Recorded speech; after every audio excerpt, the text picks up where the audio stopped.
Bonjour les élèves, dans cette vidéo, nous allons travailler ensemble l'exercice 11 du chapitre 3 intitulé Oxydation et réduction. Réalisez les expériences schématisées ci-dessous. On a fait 3 expériences. La première partie, en utilisant la classification électrochimique des métaux ci-dessous, vérifiez s'il y a ou non un dépôt métallique sur la lame de métal. Voilà l'axe qui nous montre la tendance croissante à perdre des électrons ou bien le pouvoir réducteur croissant des métaux. On va voir chaque expérience à part. Dans la première expérience, on a plongé une lame de zinc dans une solution de sulfate de fer 2. Donc les réactifs sont Zn solide et Fe2+. N'oubliez pas que SO4 est un ion indifférent. Il ne participe pas à la réaction. Et n'oubliez pas que Zn est un réducteur et Fe2+ est un oxydant. Regardez la couleur de la solution. Pourquoi elle est verte? Elle est verte à cause de la présence d'ion Fe2+ dans la solution. Maintenant, on va voir s'il y a une réaction ou non dans cette expérience pour vérifier s'il y a ou non un dépôt métallique sur la lame de zinc. Donc, si on a une réaction dans cette expérience, bien sûr, on aura la formation d'un dépôt métallique. Pour cela, on doit utiliser l'axe qui nous montre la tendance croissante à perdre des électrons, ou bien le pouvoir réducteur croissant des métaux.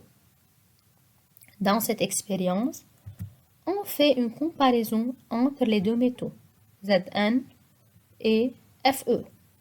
Et d'après l'axe, la tendance croissante à perdre des électrons de Zn est plus grande de celle de Fe. Donc on peut dire que le zinc de formule Zn est plus réducteur que le fer de formule Fe. Donc le zinc est plus actif que le fer. Et Zn subit la réaction d'oxydation. Il perd 2 électrons et se transforme en ion Zn2+. En même temps, Fe2+ subit la réaction de réduction. Fe2+ gagne 2 électrons et se transforme en atome Fe. Donc, dans l'expérience 1, il y a une réaction. Pourquoi? Car la tendance à perdre des électrons de Zn est plus grande que celle de Fe. Le zinc est plus réducteur que le fer.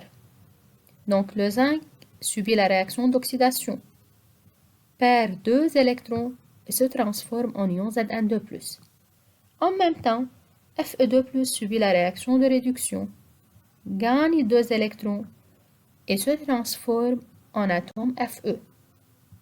Donc, dans cette expérience, des atomes métalliques Fe sont déposés sur la lame de zinc. Je passe à la deuxième expérience. Dans cette expérience, on a plongé une lame de cuivre de formule Cu et bien sûr de couleur rouge dans une solution de sulfate de fer 2. Donc les ions présents dans cette solution sont Fe2+ et SO4 Je vous rappelle que SO4 est un ion indifférent. Il ne participe pas à la réaction. C'est un ion spectateur. Donc les réactifs dans cette expérience sont Cu solide et Fe2+. On va voir s'il y a une réaction ou non dans cette expérience. Pour cela, on utilise l'axe qui nous montre la tendance croissante à perdre des électrons, ou bien le pouvoir réducteur croissant des métaux. Et on va faire une comparaison entre les deux réducteurs, le fer et le cuivre. Qui est le plus réducteur? Bien sûr, c'est le fer. Le fer est plus réducteur que le cuivre. Et la tendance croissante à perdre des électrons de cuivre donc, est plus petite de celle de Fe. Donc le cuivre, il ne peut pas subir la réaction d'oxydation. Et les ions Fe2+, qui se trouvent dans la solution, ne peuvent pas subir la réaction de réduction. Donc il n'y a pas de réaction et il n'y a pas de dépôt métallique sur la lame de cuivre. Donc dans l'expérience 2, il n'y a pas de réaction, car la tendance à perdre des électrons de Cu est plus petite de celle de Fe.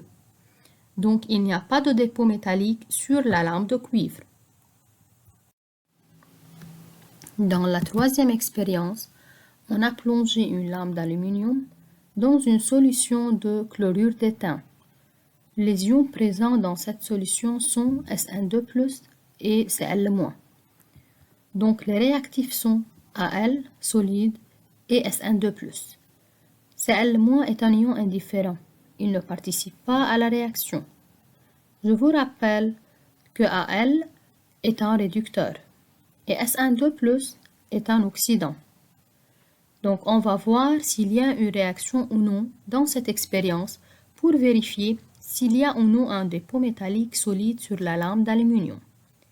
Donc, comme on a dit avant, si on a une réaction dans cette expérience, on aura la formation d'un dépôt métallique.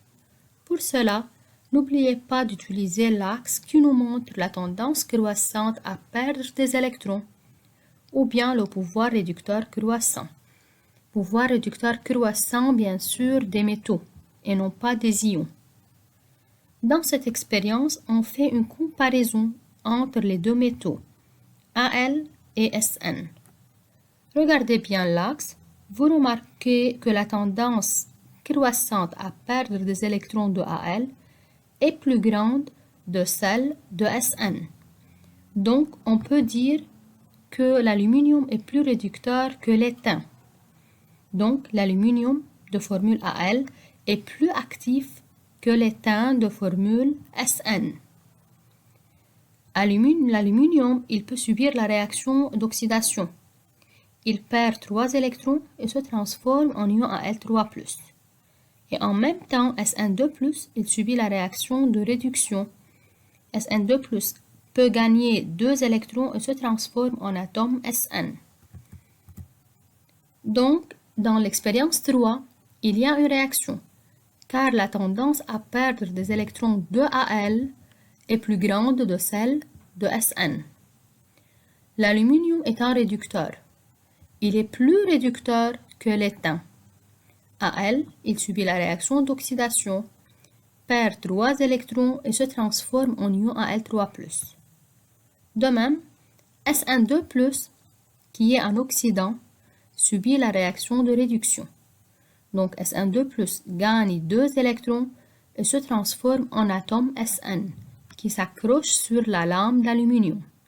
Donc des atomes métalliques Sn sont déposés sur la lame d'aluminium.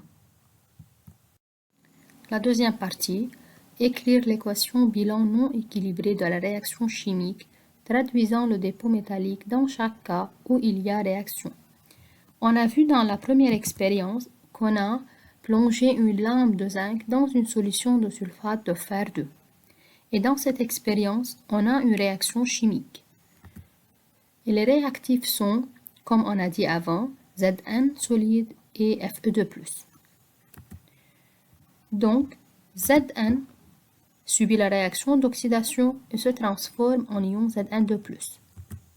De même, Fe2+, subit la réaction de réduction, gagne 2 électrons et se transforme en Fe solide. Donc, la réaction qui a lieu est la suivante. Zn plus Fe2+, les produits obtenus sont Zn2+, plus Fe.